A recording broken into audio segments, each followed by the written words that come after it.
I think there's been an uptick in people, maybe in their 20s, even 30s, kind of having a bit of an awakening maybe to like, oh, I don't love what I'm doing.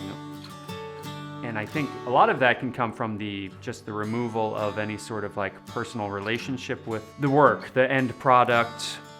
We need a variety of ways to enjoy life, and I think the arts and crafts, they can be enjoyable in and of themselves. They also kind of create spaces that are just kind of a more welcoming and soulful place to exist.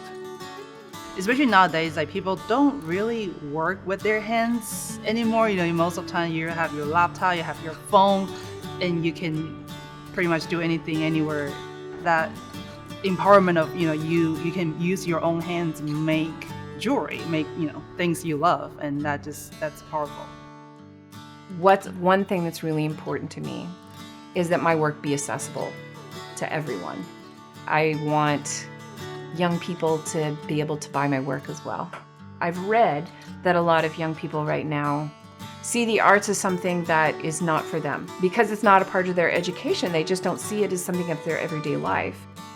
Organizations like Piedmont Craftsmen, it's going to now be our job to step in and take over where that education no longer exists and bring young people into the fold and let them know that this is a viable way to make a living. The best way for a young person to become interested in art is to have them be able to see both the outcomes, to be able to interact with something that feels meaningful to them and speaks to them, and also the ability to see how it can fit into their lives as an artist and as a maker.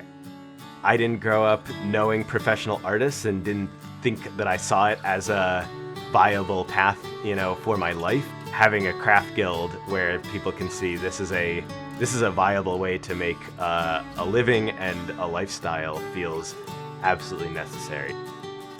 I think there's also something really exciting about a younger generation brings so many more perspectives and interests.